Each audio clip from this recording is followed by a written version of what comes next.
The panel. My name is Nicole Nieto, and I'm the program manager with Ohio State Advance, which is formerly Gender Initiatives in STEM.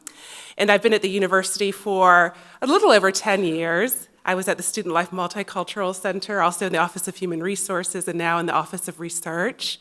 I recently received my PhD in Women's Gender and Sexuality Studies, and I also teach in that department as well. So I'm really thrilled to be here and to be able to moderate this panel of very esteemed women. We've assembled this panel to share their insight and their wisdom with us. We'll explore challenges as well as strategies for navigating the career journey that we're also very interested in. We will begin with brief introductions, and then we have a brief presentation from Dr. Saif, and then we'll go into a series of questions that have been prepared by the Gender Initiative team.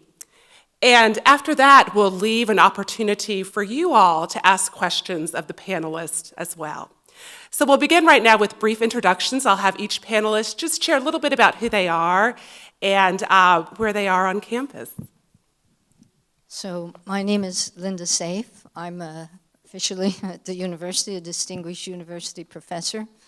I've located the Food Animal Health Research Program at the RDC in Worcester, Ohio, and I have appointments in two colleges, the College of Ag, as well as in the Vet Preventive Medicine Department in the College of Vet Medicine. My research interests are mainly in virology and mucosal immunology, diseases of swine and cattle, and animal models for human disease. My name is Mary Jo Burkhardt, and I came to Ohio State from North Carolina State University, where I started on faculty and came up here in around 2004. And my research interest at that point was in models of HIV transmission. I am at the College of Veterinary Medicine. I started as an assistant professor, now up to associate, and then moved into administration, and we'll talk a little bit more about that later. My current role is Associate Dean of Faculty Staff Affairs, Inclusive Diversity, and Planning. And I think with that, I'll pass it on. Hi, my name is April Joyce, and I'm a postdoc here at the College of Pharmacy. I've been a postdoc for about 3.5 years now. The first 2 years of that was spent at the University of Utah, so I have had actual postdoc experience at 2 different universities. I've been here for 1.5 years. My research focuses on drug discovery for parasitic diseases, specifically leishmaniasis.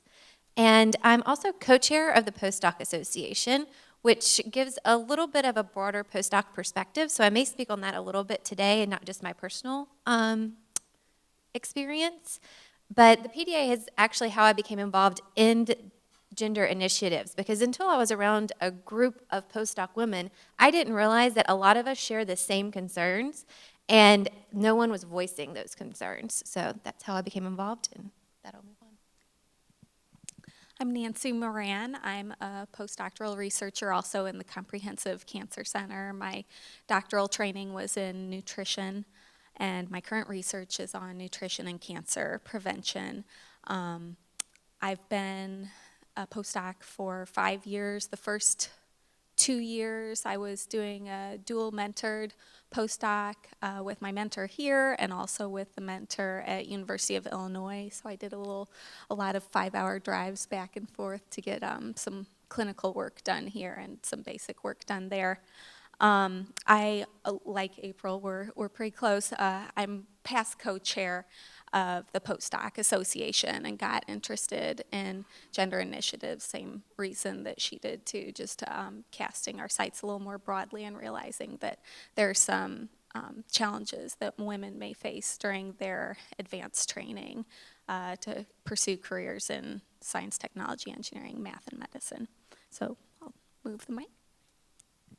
Hi, I'm Anna Griffiths. I'm a PhD candidate in the graduate program of molecular, cellular, and developmental biology in the lab of Iris Meyer, who is in the molecular genetics department, which is a little confusing. So I work on the subcellular mechanisms of symbiosis initiation in Medicago truncatula, which is similar to alfalfa. It's in the same genus. Any of you know what alfalfa is? Let's see, I did my undergraduate at Carleton College in Northfield, Minnesota, so all of this snow is very normal to me, where I was under the tutelage of the excellent Susan Singer, who is fantastic. And if you don't know who she is, she's the head of the NSF undergraduate program right now. Let's see, I got interested in gender issues. I'm a lifelong feminist, but when I got to my doctoral degree, I discovered that the kind of gender balance that I had found at a small college was not really prevalent at larger universities. And I took a seminar on gender issues in STEM and got really passionate about this issue. So just this past year, I hosted a panel discussion within the College of Arts and Sciences on gender issues in biology in particular, and now I'm participating in this excellent event. So thank you very much for having me.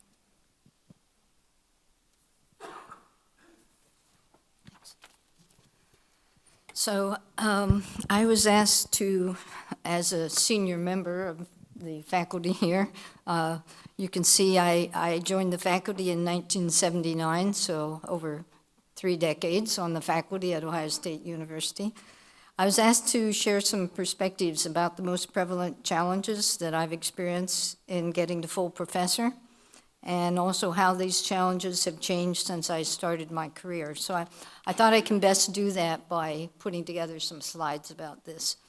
So just a little more about my background. I received my Bachelor of Arts, another liberal arts major from the College of Worcester in Ohio, Worcester, Ohio.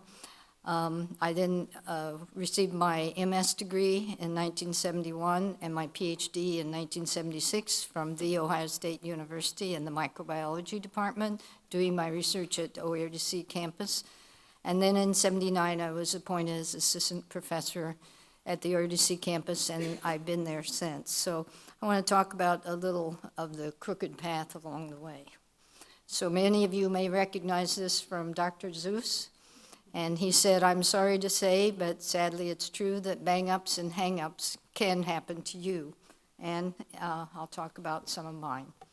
So the first issue I faced in my career as a female scientist, academic, was upon marriage in 1970. I had been working as a research associate at the OERDC, and because of nepotism rules, after I married my husband, Mo Safe, I had to resign my position, and not only was I not allowed to work in the same department, there were no positions at OERDC if a spouse was working there.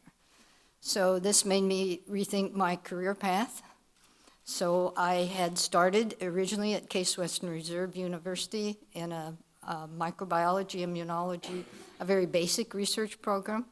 So after marriage and quitting my position at OERDC, I decided to continue to pursue my MS degree in microbiology at OSU. And because Worcester is a very small town, there are a lot of options for career options there. I decided the best approach at that time was to pursue student teaching with my biology major from the College of Worcester. So I did student teaching at Worcester High School, and in the evenings I attended the Mansfield campus of OSU to obtain my high school teaching certificate. So I enjoyed teaching. I enjoyed the experience of high school teaching. Certainly it has other challenges that we face in college, but after having done my independent study through the College of Worcester at the OERDC and my master's there in research and virology, I was really passionate about research, and I knew that this was the career that was right for me. So even though I didn't know what my future prospects were going to be, I decided that because I really loved research, I needed to do a PhD. So I did a PhD program in microbiology at OSU, and I did my research again on the OERDC Worcester campus.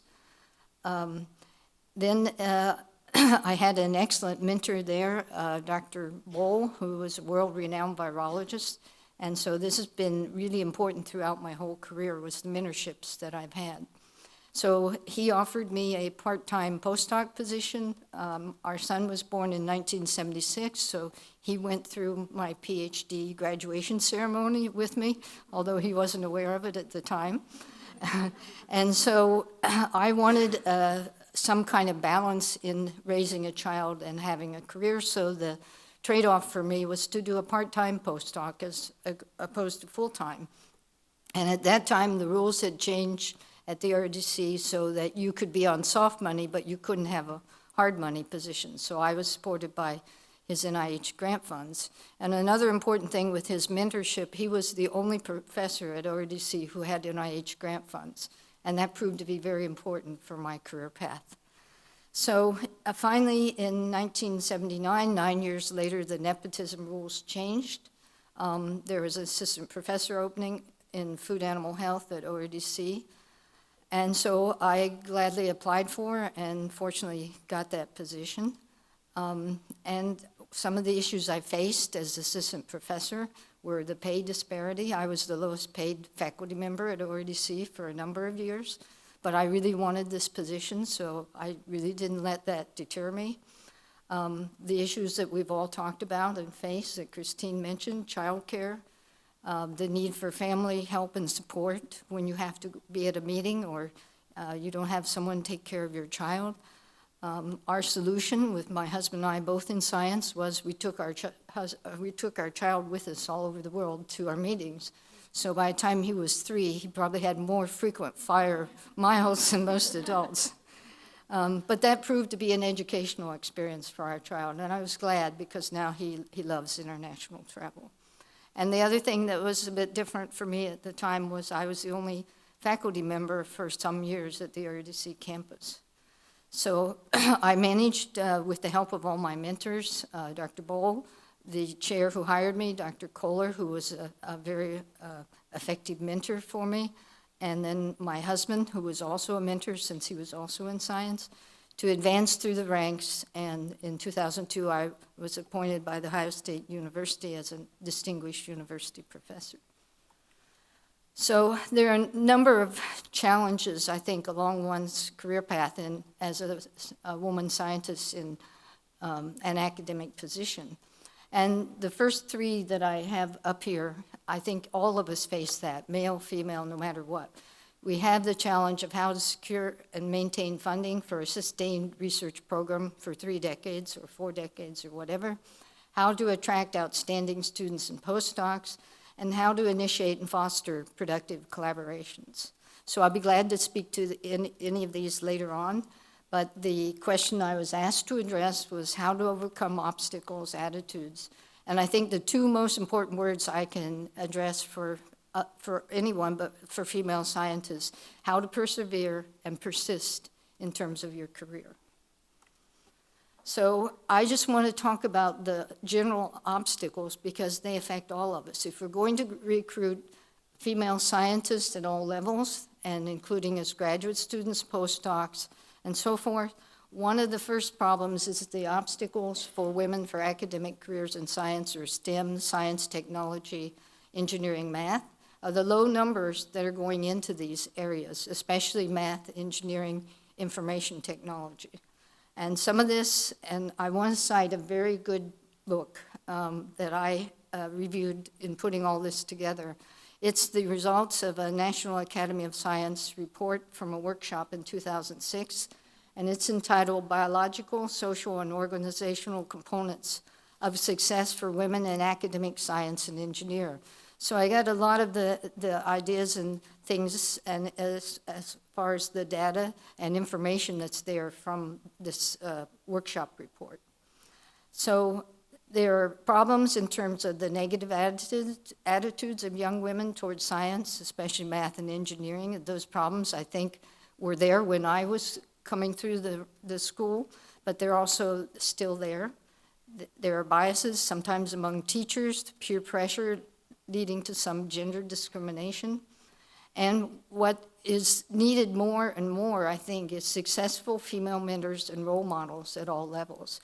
So I've tried to address this in my career by participating in the 7th, 8th grade summer science camp. It's called Be Wiser. It's held at the College of Worcester.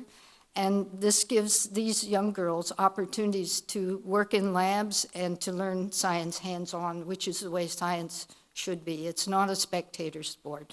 It's really hands-on, and that's what makes you passionate about the program and the science. So then the other issue I want to address after you recruit these women as undergraduates into science is what I think hopefully some of the postdocs, the graduate student will address, this leaky pipeline. So this attrition of women from academic STEM careers. And when I read through this book, the number one concern expressed among young women starting out as assistant professor was work-life balance. And so things have been added to try to address that, such as extra time for the tenure clock for the childbearing years. And, you know, I faced that. I had a 3-year-old, and when I was an assistant professor, and you're demanding full time and as a mother and full time in the work. And it's a difficult imbalance, I would say, more than balance. So we don't know yet how well this extra time for tenure clock has worked. I think there needs to be studies to address that, to see if that's working, if that's helping retain women at the assistant professor level to go on and get tenure. And then the other thing that was striking to me and was problematic with my son was the childcare support. And it was always challenging because every time I think I would have stable childcare, then either the babysitter would quit or, I mean, our son was not that much of a problem child, but still, you would have to find other childcare arrangements because then they would take another job or other things. So that's been a continual problem when our child was young before he went to school. And it was interesting in my career. In 1990, I did a Fulbright fellowship in Argentina, and I worked at the INTA Institute, the CFAES in Castellar, and they had a child care center for both the faculty and staff right on the campus.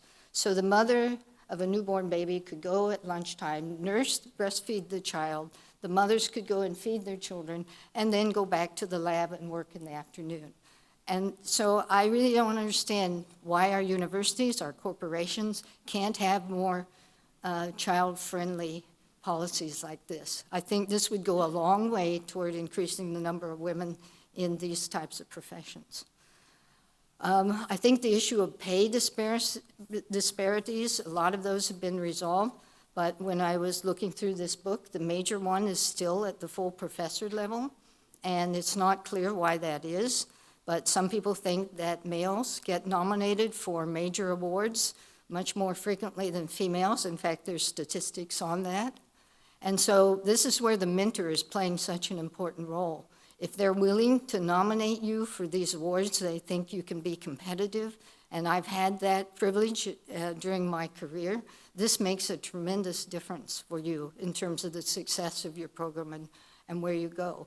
I think we need to look at why there are these pay disparities then at the full professor level, whether the women who do get these awards are rewarded equally to the men who get the same awards, such as becoming members of the National Academy of Science, Nobel laureates, and also Howard Hughes Fellows, and then things like receiving major international awards.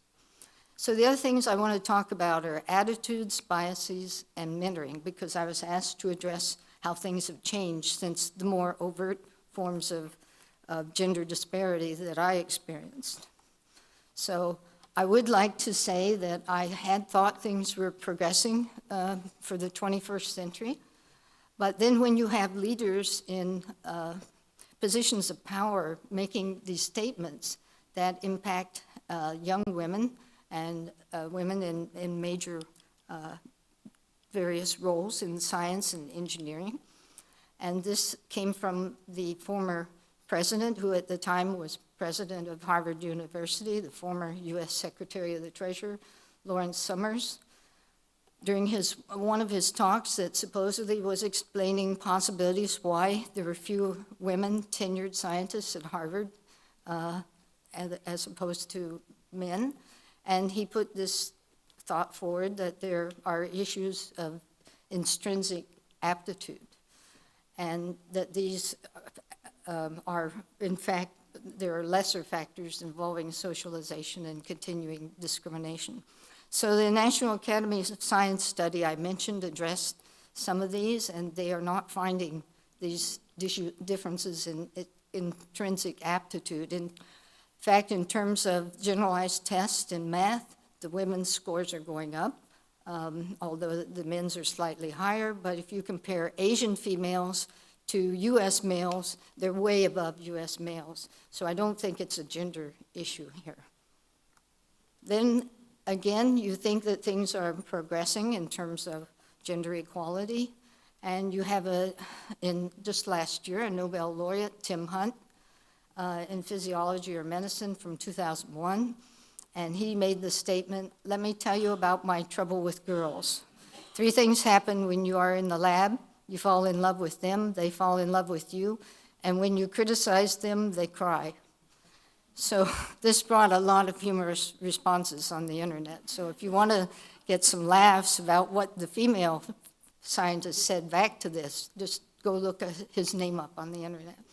But he was and is an advocate for gender-segregated labs. So here we are in the 21st century with ideas appropriate to Victorian England. So other things that are obstacles are some gender bias in terms of the applicants. So we were talking about the application process. And I'm going to talk about a couple of recent studies that were published in PNAS, and I'm one of the editors on PNAS editorial board, which is the Journal of the National Academy of Sciences. So these investigators sent out identical resumes of a male versus female applicant for a lab job manager, and also this was a prospective graduate student. They said in the letter that they would be interested in a graduate position. So they were sent to science faculty members at some of the Tier 1 research universities. And it's a bit disconcerting that both male and female faculty judged the male applicant as more competent, hireable, and would offer him a higher starting salary. So I think a take-home message here is that science faculty members of both sexes may inhibit unconscious, or what's now more referred to as unexamined biases against women. So we all need to look at ourselves. And also reported in this workshop report was that female scientists with children were less likely to be hired for tenure-track faculty than those without children, and there was no penalty for male scientists if they had children. Another thing that I found very interesting was a recent report that I read, again, from PNAS, about mentoring. So mentoring in my career has been extremely important, and I think it is for all female science in academics. And I think this is what gives you the basis for your background as well as progressing and your success in a lot of the work that you do. So the question was, women receive 52% of the PhDs in biology, but men outnumber women among US biology faculty. So again, why? What's with this leaky pipeline? So this study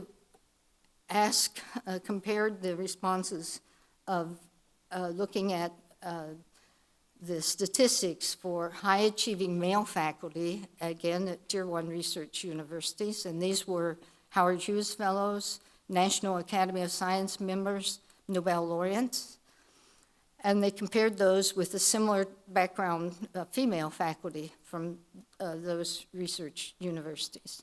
And they found that these high-achieving male faculty trained 10 to 40% fewer women in the labs versus other investigators, whereas the high-achieving or elite female faculty did not exhibit this gender bias. So what this suggests, this can limit the number of female candidates who are the most competitive for the assistant professor entering faculty positions in terms of the mentorship, their publication record in the high-ranking journals, their having some experience in grantsmanship, all of these factors that are important to get the first assistant professor job. So finally, I just want to end it on this note. I've been very fortunate to have extremely talented graduate students, postdocs, visiting scholars in my lab, And I had to look back at my own record. I have mentored 42 master's and PhD students, and when I looked, I'm glad to say that at least half of them were female. And also, I kept in touch with many of the students that I've mentored, and I'm very proud to say that they've all are having successful careers in academia, in industry, and also with the federal government. So with that, I think they're going to address the other members of the panel here as far as their answers to these questions, and then I'm happy to take questions as well at the end. Thank you. Thank you. All right, thank you so much. I think that really was a great way to frame the questions that we have for the panel as we move forward. So thank you very much for your comments. Just to outline the questions, we have 4 questions that we'll be asking the panelists, and we'll just go down the line and go through those. The first question will focus on current challenges. The second question will focus on how challenges have changed throughout each panelist's career. The third question will focus on strategies for overcoming these challenges. And the final question will regard the definition of how you define success personally. All right, so we'll get started with the first one. What are the most prevalent career challenges that you face in your current position? Mary Jo. Thank you. So let me preface this by saying I never had any intention of becoming an administrator. And, I was always taught that going to administration was being on the dark side of a faculty member's life. And I probably should also preface it by I came into gender and diversity issues via culture. So how do we actually change the culture of an environment that is necessary to create a place where everybody can thrive versus looking at either gender or diversity specific issues. So my sort of background's a little bit different in that way. I think for me, the 2 major issues that I see as current challenges personally and professionally are, one, that there is no longer sort of time blocks that can be allocated for things in the way that I used to. So when I ran my research lab or when I was in clinical practice, I could do things on my own time space. I could set up my agenda the way I wanted. And as an administrator, I serve a lot of people and they have a lot of needs, and my success needs to come from helping them be successful. I think the second biggest challenge, though, really relates to culture. And it's a lot of the things that Linda talked about, and I think a lot of the things that people will talk around. And it very much relates to what I call bullies in the workplace. So it's bad behaving people who've gotten away with bad behavior for a very long period of time. It's those people that are oftentimes very vocal about their entitlement for various things, and they make life miserable for lots of people. And a lot of what we end up talking about under, I think, gender and diversity issues is also the fact that some of these individuals, and some of them are white males and some are not, okay?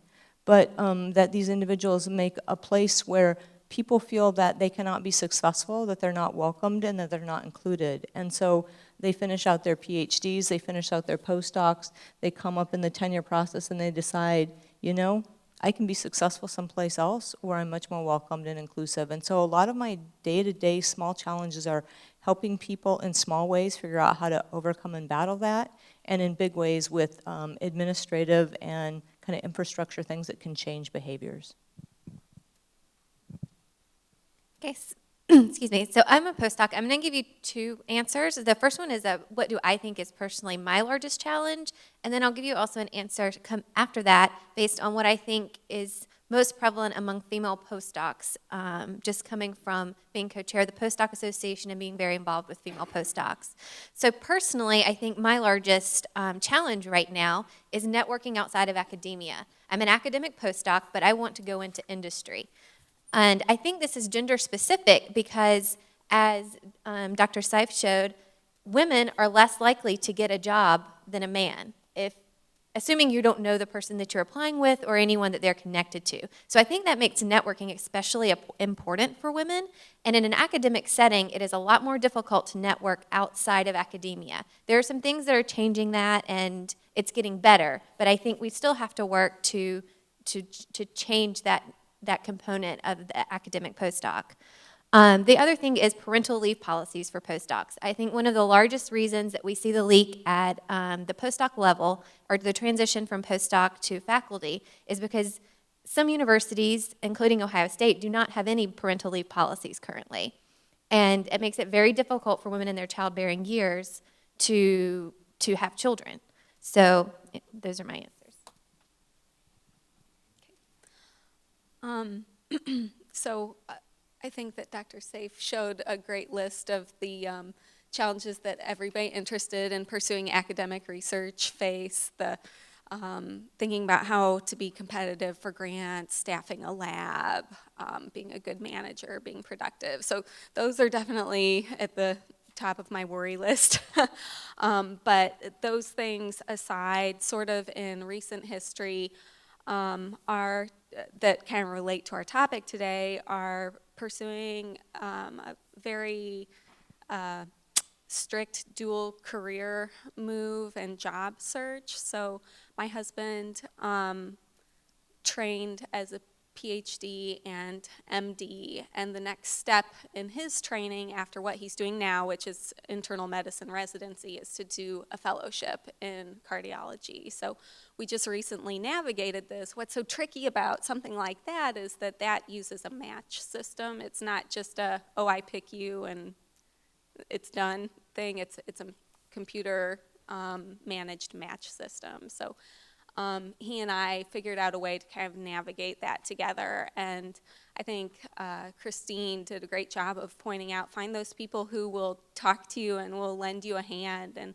I was really fortunate with my mentors that I've had, that they were very supportive in us moving forward with this really challenging dual career search, and so we'll be going to Baylor College of Medicine in just a couple months as a result of all that support that we were able to get from understanding people, and they were able to network on our behalf and help us out. So definitely look for those folks that are willing to help and understand sort of the tricky nature of dual career job searches, which I think women in science would have to navigate quite frequently. Also, I'll just comment a little bit more on the issue of parental leave. So the lack of paid parental leave for postdocs, I think, is an issue, because when we talk about reasons why people might feel stressed, I mean, during your postdoc, you're under a lot of pressure to be very, very productive, and every minute counts, every publication counts, and getting you closer to your goal. And then when you start thinking about, well, geez, I'm going to have to take 3 months of leave to, if that's something that you want to do, and then add on top of that that could be up to 3 months of unpaid leave, then we're talking about a pay disparity issue. So that's taking a 25% pay cut for being the individual in your family that's giving birth to a child. So I think that those issues can be, I think that they're manageable, and I think that there's a lot of research groups on campus that manage those quite well, but I think that from our experience talking to postdocs, there are also work groups and lab groups that don't manage those in a very supportive way, and it pushes, unfortunately, those women out of receiving their advanced training that maybe they had in mind for the career that they were wanting to pursue. So with that, I'll pass it on. So I think kind of the major issue for me is work-life balance, and that takes several forms. So as a PhD student, we're obviously expected to work, 50 to 60 hours a week over the weekends, and being able to retain my sanity and also have some semblance of a marriage is sometimes an issue. I happen to be married to a man who is very supportive of my career goals, and so I'm intensely lucky in that way, but not everybody has that kind of relationship. And I think as a person in my mid-20s, it's kind of interesting for me to look at all of my friends who are not pursuing a PhD, and they're clubbing and going out to bars every night. And I'm like, oh my gosh, I wish I had that. But I don't know, I guess finding a way to live my life while also pursuing the degree and the research that I'm so passionate about is really the main issue. All right, thank you. As we have heard, challenges change throughout our lives in different stages of our lives. So how are the challenges you encounter ever evolving with changes in your career and personal lives?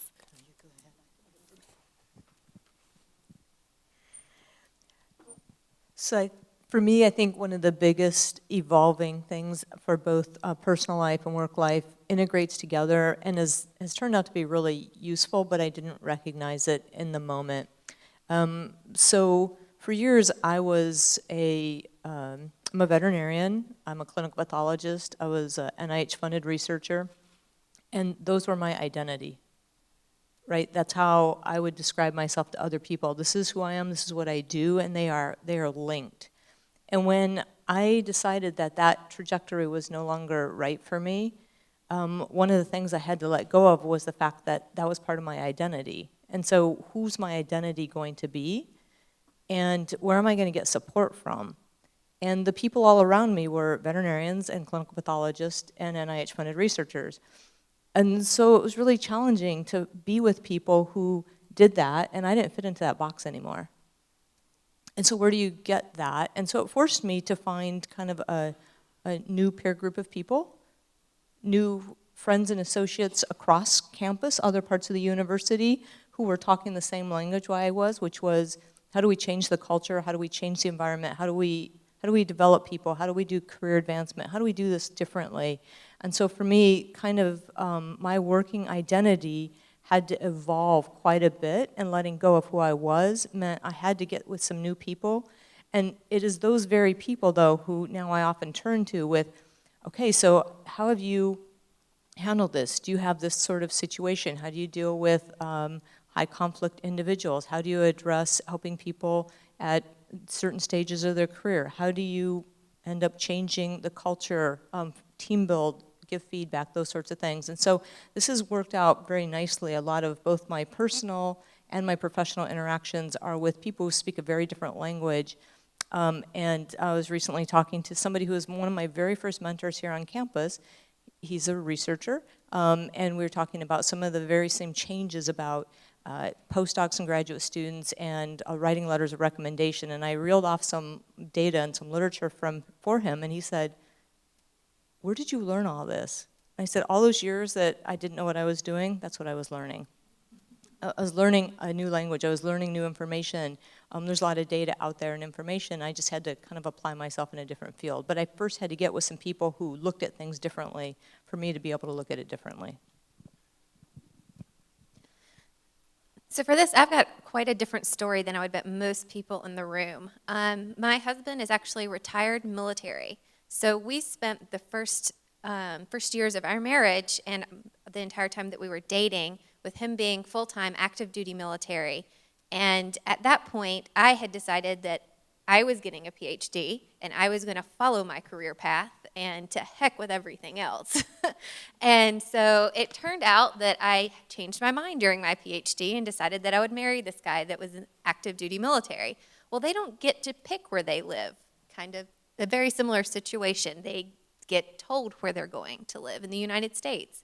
And so I had to not give up what I wanted, but I had to realize that I had to maybe wait a little while to do what I wanted. And it ended up working out very well for me because I was able to do a short postdoc at the University of Utah while he finished his time as as active duty and was able to retire. So then we were able to put my career back at the forefront.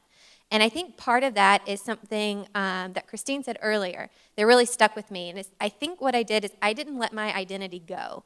I knew that at some point my career would be a priority, and the career that was prioritized within our marriage.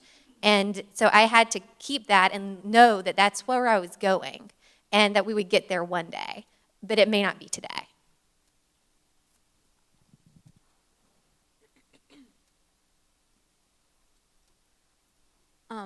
So I'll talk a little bit about how the challenges may have changed over at least the course of the postdoc training. Early on, the challenges were really just really focusing on identifying what skills do I need to add to my skill set to become more competitive so that hopefully we can pull off this complicated dual career search later on, and also so that I could have the best opportunities available to me down the road. So that was really the big focus early on.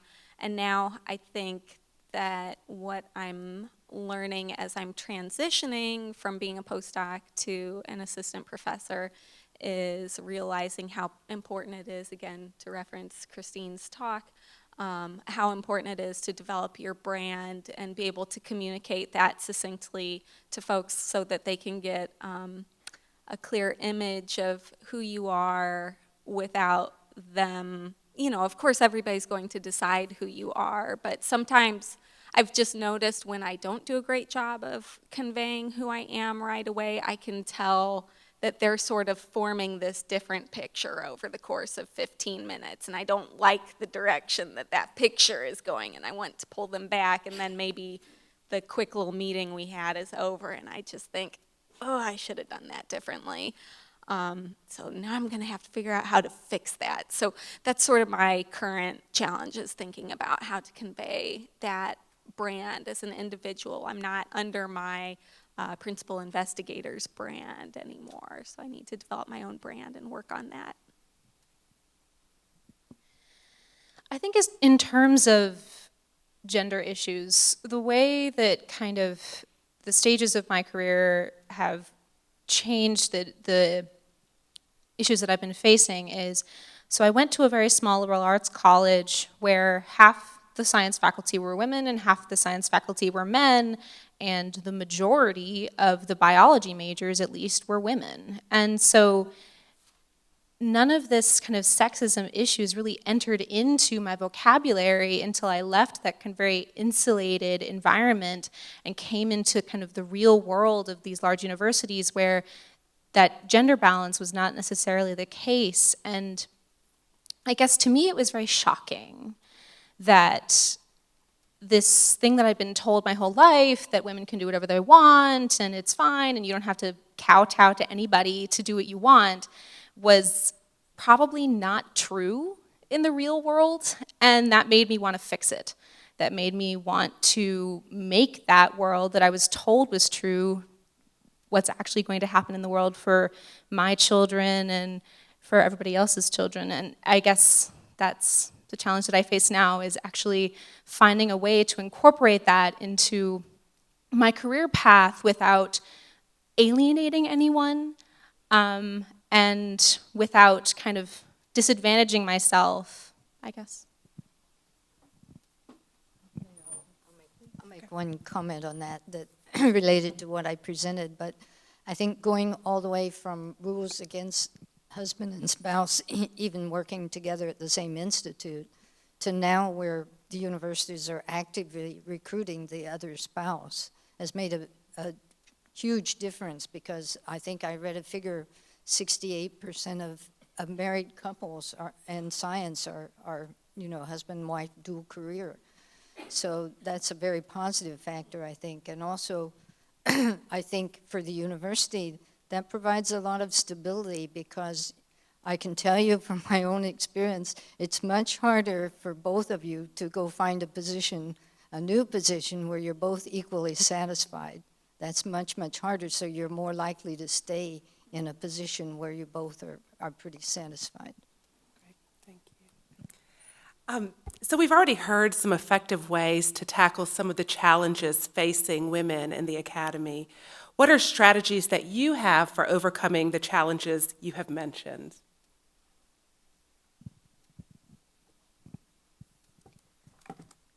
So I'm a sort of a jump in and test the waters. You know, the old adage of you should measure twice and saw once. I've had to go buy some new boards. So it doesn't always work that way for me. So when I first decided that I needed to look into different career options or career trajectories, I knew what I didn't want. I found that I was really successful at it, but it wasn't very fulfilling to the being satisfied in your work life, right? But I didn't know what I wanted, and so I experimented. I'm a scientist, so that's what I did, right? I took on anything that came in the door as a test pilot. I did collaborative projects. I worked in a number of different fields, took on some different teaching things. I did some different things in clinical service. I took on some leadership opportunities. I then became a facilitator on main campus looking at culture change. And that hit a lot of the marks, but not everything. I later went on and became a certified coach. I went to some leadership institutes. So did a lot of things to try to figure out what would work for me, what kind of resonated, listening for a change to my heart instead of my head as to what was kind of feeling that had something that I could be fulfilled at, but also was pretty good at. And so the challenges that I think that have really kind of evolved or that I continue to face, even when I how to handle difficult conversations or situations, I sort of take a deep breath and jump in, figuring that approaching the situation is going to be loads better than sitting back and waiting and wondering what would happen. I find that when I anticipate in my brain what will happen, it's always like 90% worse than what the worst thing ever did. I build it up in some huge way. And so just jumping in and having that really candid, hard discussion with people never turns out to be as hard as I thought it would be, and I'm relieved when I actually did face it and move forward with that. So I think I've addressed my career challenges by getting involved and speaking up. So in a very similar way, with networking, I went to one of the Postdoc Association's professional development events, and I think I actually talked to Nancy at that event, and I said, well, do you guys ever do anything with inviting people that are outside of academia, some people from industry, things like that? And she said, our committee is looking for people to get involved. So I joined the professional development committee for the Postdoc Association, and when you're involved, you get a say. So I helped to organize professional development events for about a year for the Postdoc Association, and it allowed me to get involved. And then that kind of ballooned from there. And it's how I got, as I mentioned during my introduction, it's how I got involved in gender initiatives, because while I personally am not concerned about parental leave for postdocs, when you get a group of people together and you realize that their concerns are the same, it makes you want to speak out for them, even if that's not your personal concern. And also, it made me realize that no one talks about this stuff for the most part. I mean, this is a great forum and a great place to talk about this type of thing. But I think in our everyday lives that we need to be more vocal, and that we have to enact the change that we want to happen. And if you don't talk about it and you don't do anything to enact that change, then nothing is ever going to change.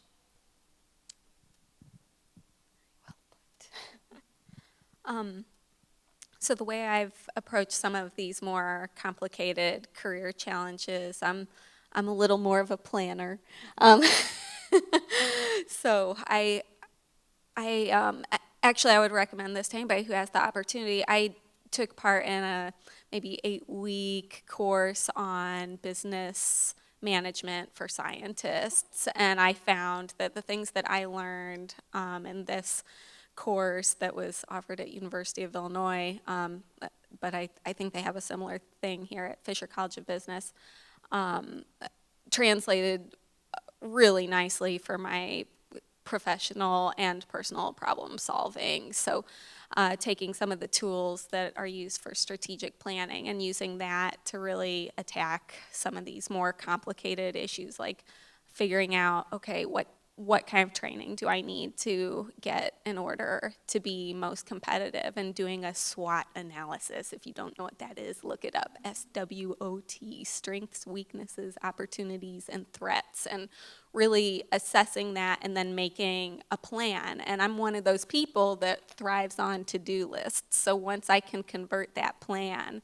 into a to-do list, I'll actually do it. And when I convert those sort of worries into an action plan, then things start to actually happen, and it becomes less of a worry, and it becomes more of just this is what I'm working on, this is who I'm working toward, this is my 6-month plan, this is my 12-month plan. So I think that has been really helpful to me. And then also, I'll again just reinforce what April was saying, as far as some of these frustrations that I had, or just getting to know other postdocs and some of the things that they've had to go through, just realizing, wow, some of these things, you can get kind of isolated in your career, particularly in science, and you can think, geez, why me? Why is this just affecting me? And then you get out and talk to people, and you realize these challenges that you face, everybody is probably facing at some point or another, and it serves everybody to be open and talk about it and try to develop an action plan for that too.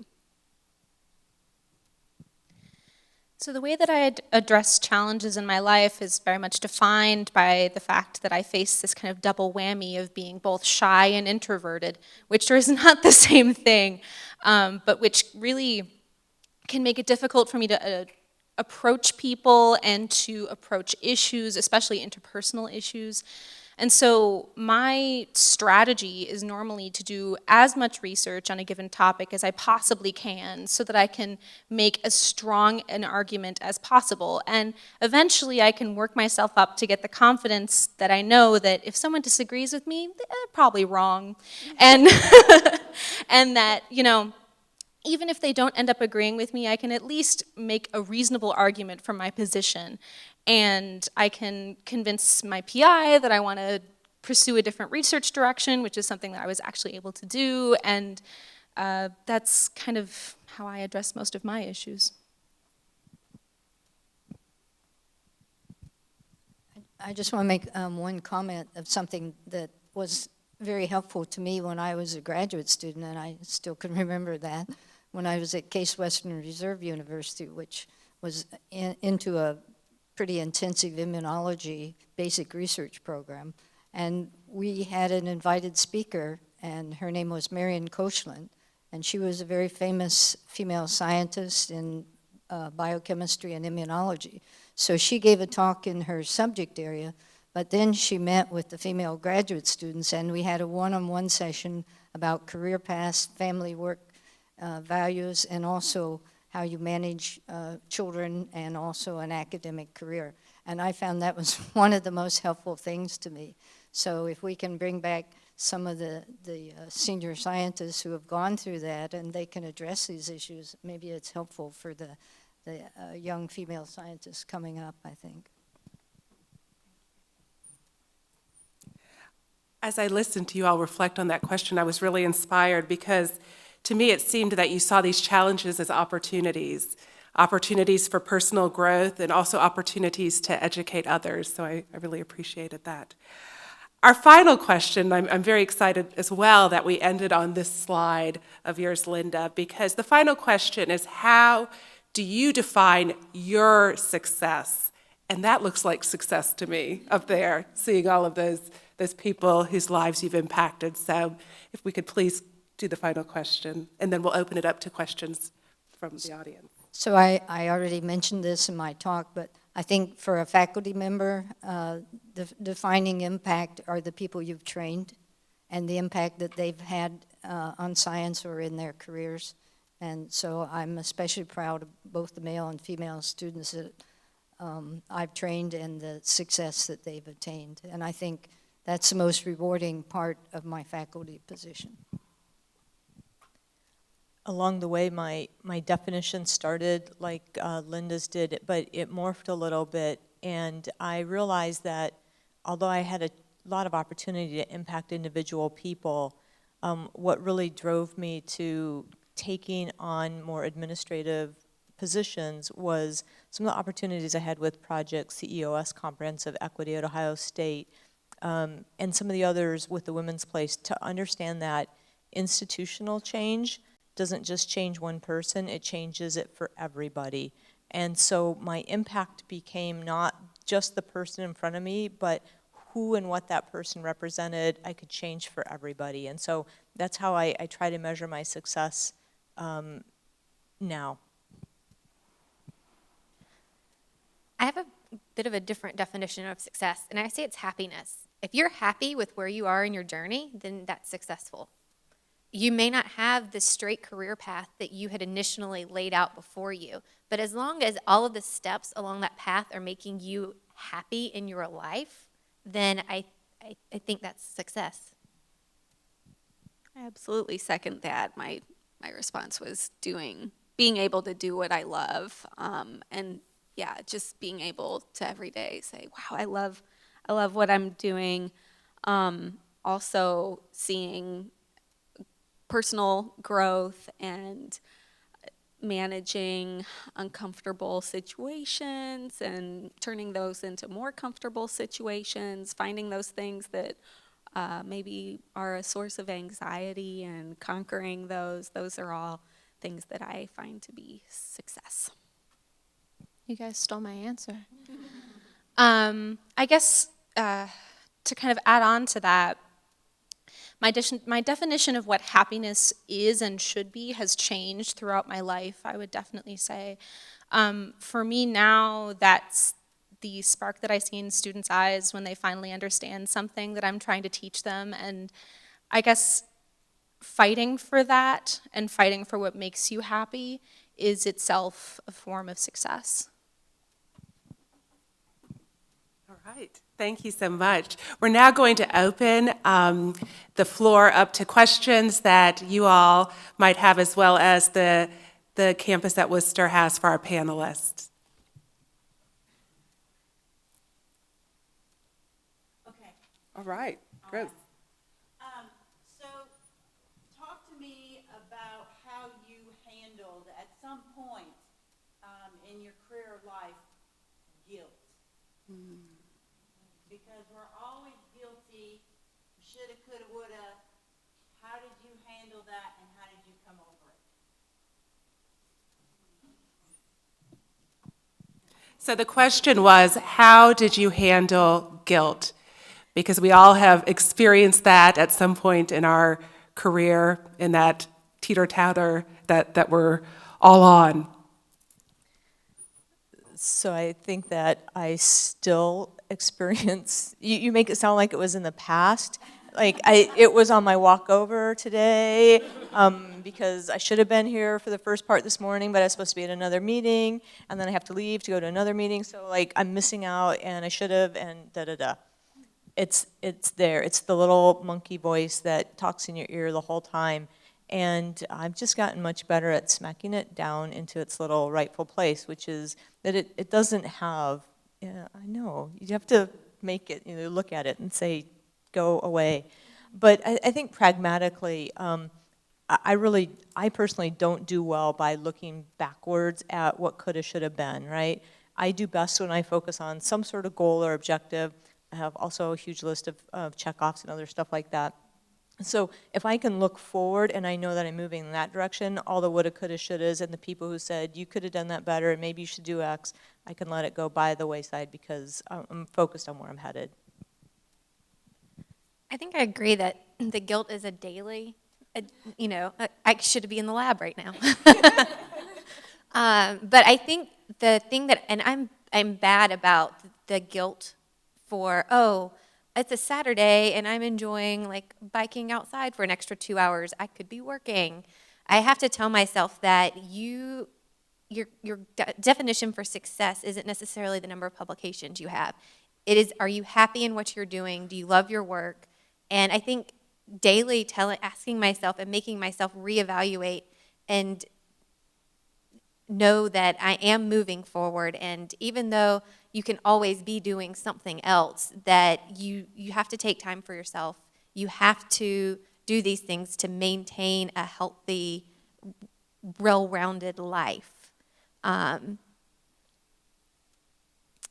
think that's it.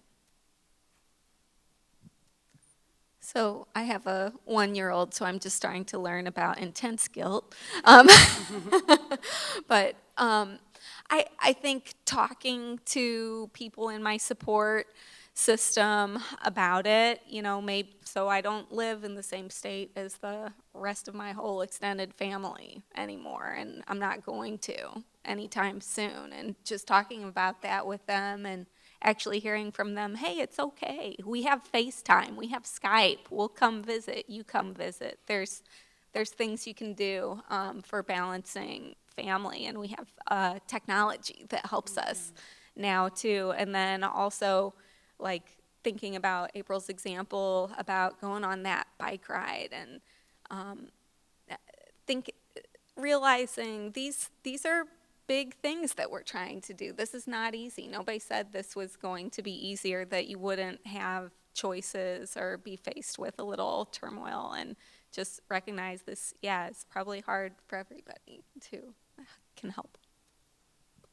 One thing I just want to add is that I feel like academia attracts a lot of type A perfectionists, and one thing that I'm working on really hard right now is trying to allow myself to do my best, and allowing that best to be different every day. And maybe I'm having a terrible day. It's going to be okay if I do one fewer round of PCR that day, as long as I kind of make that part of my recovery and then do even better the next day. So going back to work-family balance, I think with our son, the issue was, of course, that people often talk about, but quality time, and even taking him on trips with us gave us a lot of extra quality time with him, and then prioritizing. So sometimes maybe a certain meeting isn't as important as being at a wrestling meet on a Saturday, or these things that our son was into. All right, I believe we have a question. Kathy from Worcester. The question is, what are the best resources on main campus or satellite campuses for female professionals? All right, best resources on main campus or other campuses for professionals, female professionals, and to help them. So on the Office of Academic Affairs site, there are actually some tremendous resources for faculty. So if you go to the OAA site at Ohio State and then look under the faculty tab, there's even some under like leadership development or new leaders that are also fairly useful and have some additional links. The Women's Place, I think, has some really great resources for opportunities for development grants, for also training opportunities. For example, they help to support President Provost's Leadership Institute. They also send a number of faculty every year to the HERS Institute, Higher Education Resource. And so those are two main sites that I'm really aware of. With the kind of shifts between the Office of Diversity and the Women's Place, I think we'll begin to see more and more of those also showing up in ODI. That will also be for faculty and students in the training arena. So I'm going to give a plug for the PDA here. So if you're a postdoc in the audience and you're looking to have a support group or to try to change something that you don't like at the university that affects postdocs specifically, I think the Postdoc Association is an excellent way to get involved. We have events throughout the year. We have social events. We have an entire committee that hosts social events for us throughout the year, including a monthly coffee break that is coming up. Our next one will be in March. We also have the PDA monthly meetings, which the next one is Monday. And we have professional development events, as well as a policy and advocacy committee that's fairly new and getting up and running. So they are doing a lot of advocacy for postdocs and the changes that we want to see made at the university level for postdocs, because we do fall in this kind of gray area where we're not staff and we're not faculty. So the PDA. I would highly recommend taking Joan Herber's seminar on women in STEM. It was a fantastic experience and taught me a lot. Do you have any? I just think that informal sessions where sometimes a group of women faculty get together for dinner or things like that can be useful. And I just want to say, Mary Jo mentioned the Women's Place. We do have the interim director, Jennifer Beard, here in the back of the room. The Women's Place is having their reception on Wednesday. There is a flyer at the table where Jared is outside, so please be sure to come to that. It's a great way to network and to meet folks. And I do want to mention that I'm with our Ohio State Advance Office, which is formerly Gender Initiatives in STEM, and we serve as resources and consultants and provide advocacy for women in STEM fields. So please reach out to us, and we're here to support you in all of your endeavors. I believe we have time for one more question. Or two. We'll do two, real quick. I want to go back to Christine's question about guilt, because it's something that a lot of us get. You all answered how you handle it personally, but how do you handle the people that push that guilt on you? Because it's not always from internal from us, but it comes from society pressures and sometimes from specific people. Great. Okay, thank you. To repeat the question, the panel answered in a way of how they handled guilt personally. The question is, how do you respond to people who are making you feel guilty? So I have one response, just say no. Because you're asked to do a lot of things, and sometimes you have to say no, that you can't do absolutely everything you're asked to do, so you have to prioritize.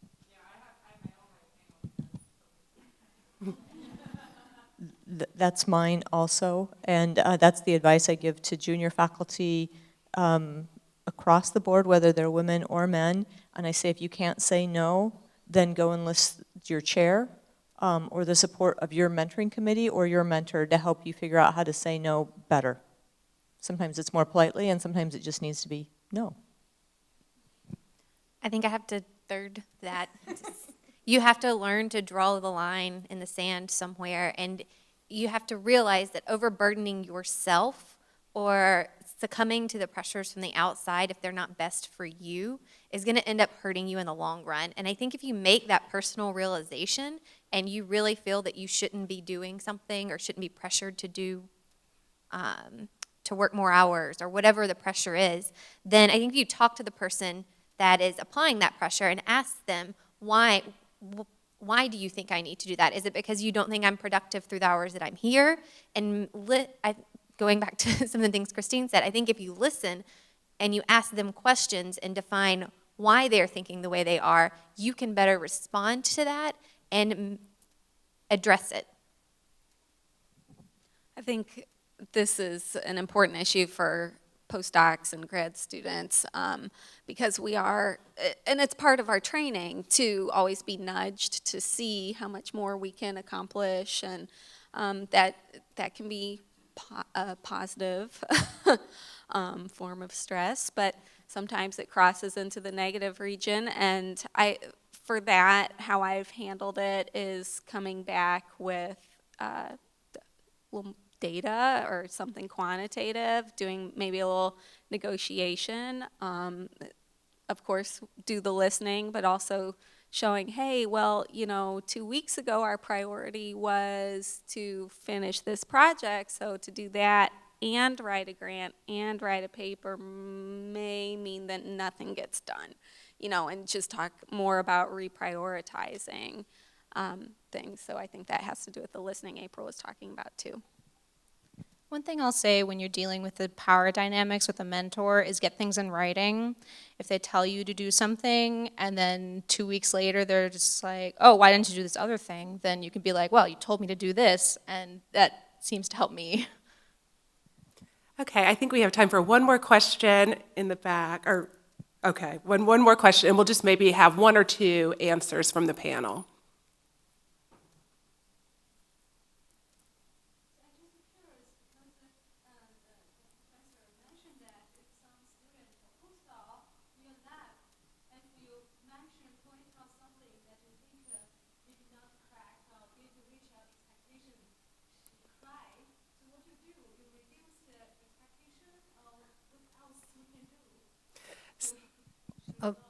First of all, I think that statement was false.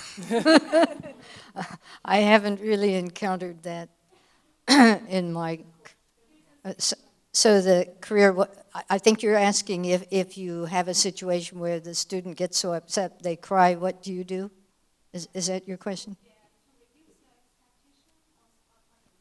Yeah, so I haven't really encountered that situation, but I think what we need to do is make sure the students don't get so frustrated that they would get to that point that they would have to cry.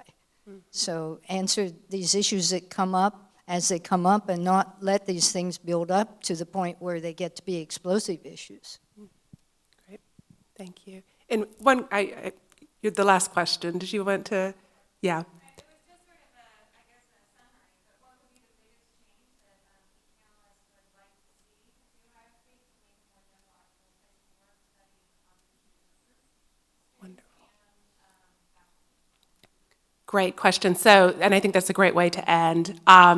The question to summarize was what would be one change that each panelist would like to see Ohio State have or create or support women in these fields? And if we could just be really brief with one thing, please.